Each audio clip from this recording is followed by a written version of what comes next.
J'ai vu mes rêves finir en poussière. Le cœur noirci par des guerres intérieures. Je parlais plus, je criais dans ma tête. Chaque nuit ressemblait à la précédente. Il y avait plus de lumière au fond des yeux, plus rien qui me rattachait aux jours heureux. J'étais qu'une ombre dans la fumée. Un homme vivant, déjà consumé. J'ai grandi avec des silences plus lourds que des insultes, avec des blessures cachées derrière des savas, des habitudes. Le miroir me renvoyait quelqu'un que je connaissais même plus, comme si mon âme avait disparu dans les rues. Je faisais semblant d'être fort pour pas finir à terre, mais à l'intérieur je portais un cimetière, des regrets plein les poches, des douleurs plein les bras, et des souvenirs qui m'empêchaient d'avancer droit.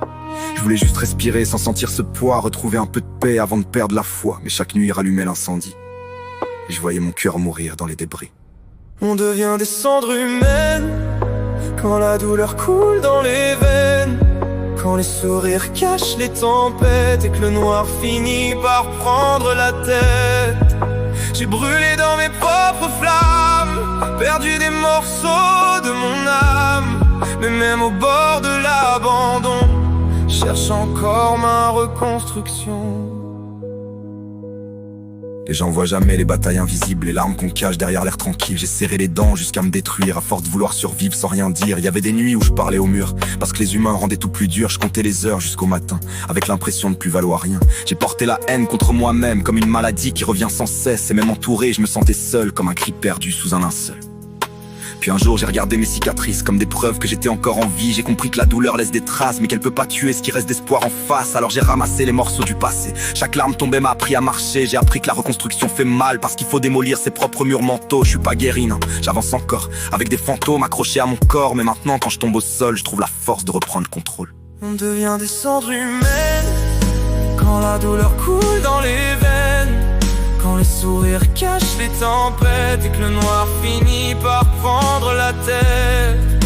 J'ai brûlé dans mes propres flammes, perdu des morceaux de mon âme, et même au bord de l'abandon, je cherche encore ma reconstruction.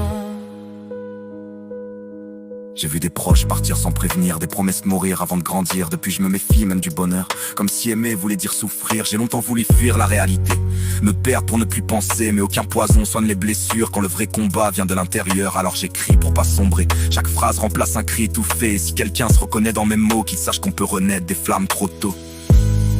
Aujourd'hui je porte encore mes cicatrices, mais elles brillent moins comme une punition. Elles racontent juste que même brisé, un homme peut retrouver une direction. J'avance lentement dans le décombre, avec un peu plus de lumière dans l'ombre. Et si la vie veut encore m'abattre, je laisserai mes douleurs me rendre plus fort, parce qu'au fond des ruines humaines naissent parfois les plus belles renaissances. Et même si j'ai brûlé 1000 fois, je refuserai de laisser mourir l'espérance.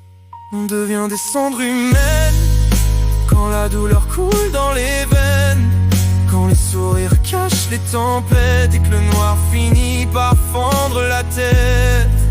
J'ai brûlé dans mes propres flammes, perdu des morceaux de mon âme, et même au bord de l'abandon, je cherche encore ma reconstruction. Si tu m'entends au milieu des flammes, sache qu'on peut renaître même après l'incendie, même détruit, même brisé. Les cendres peuvent encore redonner la vie.